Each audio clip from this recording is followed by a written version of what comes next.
Ավարտվել է վրացական երազանքի կողմից մշակված սահմանադրական հայցի վրա աշխատանքը, որը պահանջում է ազգային շարժման եւ դրան կից կուսակցությունների արգելքը։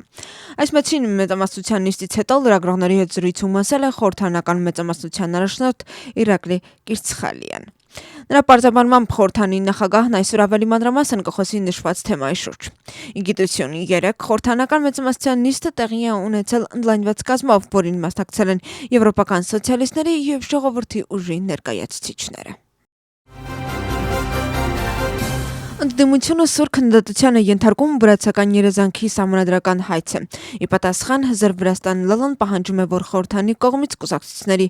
արգելման մասին ընդունված օրենքը ճանաչվի հակասահմանադրական։ Քաղաքական միավորումը 3 հայց է ներկայացրել դատարան։ Կուսակցության անդամները նշում են, որ հաջորդ քայլը կլինի պայքարը մարդու իրավունքների եվրոպական դատարանում։ Հզր Վրաստան ԼԼ-ից նաև նշում են, որ այն նորմերը, որոնցով վրացական երազանքը մտադիր է առաջնորդվել, հակասահմանադրական են։ Ինչ վերաբերում է ազգային շարժման, ապա նրանց գնահատմամբ մեծամասնության խնդիրն է երկրում բռնապետություն հաստատելը։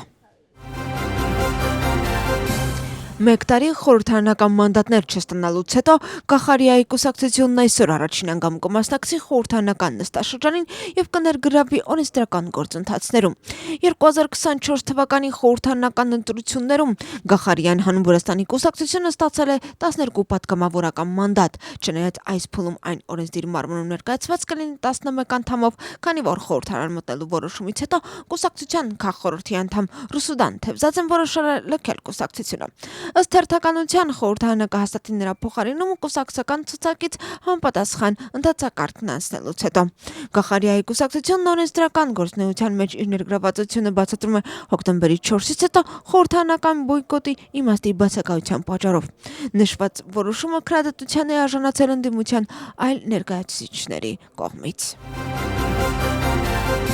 Վրաստանի քաղաքային զարգացման հիմնադրամի նախկին գործադիր տնօրեն Դավիթ Տաբիձեն ձերբակալվել է պաշտոնական լիազորությունների չարաշահման մեղադրանքով։ Ֆինանսների նախարարության քննչական ծառայության աշխատակիցները ձերբակալել են նաև հիմնադրամի ծրագրի ղեկավարին ու նույն ծառայության նախագծի ղեկավարին, որոնք ամբողջությամբ համագործակցել են քննության հետ։ Դատարանը նրանց գրավի դիմաց որպես խափանման միջոց է ընտրել եւ ազատ արձակել կալանքից։ Հետաքննությունը շարունակվում է Վրաստանի քրեական օրենսգրքի 332-րդ հոդվածի առաջին մասով, 180-րդ ու 194-րդ հոդվածների երկրորդ եւ երրորդ մասերով, ինչպես նաեւ 362-րդ հոդվածի երկրորդ մասով, որը ենթադրում է ազատազրկում 9-ից 12 տարի ժամկետով։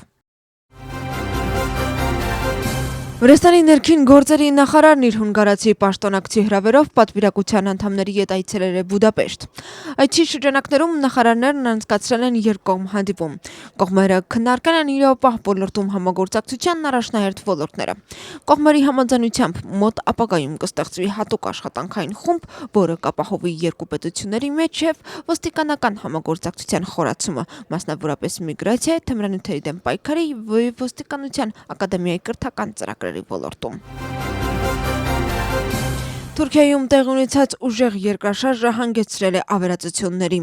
Բալիկեսիր նահանգի Սինդիրգի քաղաքում, որն աղետի էպիկենտրոնն էր, 6.1 մագնիտուդով երկրաշարժի հետևանքով փլուզվել է 3 շենք։ Երկրի ներքին գործերի նախարարը հայտնել է, որ երկրաշարժի հետևանքով վիրավորվել է 22 մարդ։ Այս պայդրությամբ զոհվածների մասին տեղեկություններ չունենք, ասել է նախարարը։ Ցնցումները զգացվել են Ստամբուլում, Բուրսայում եւ Իզմիրում։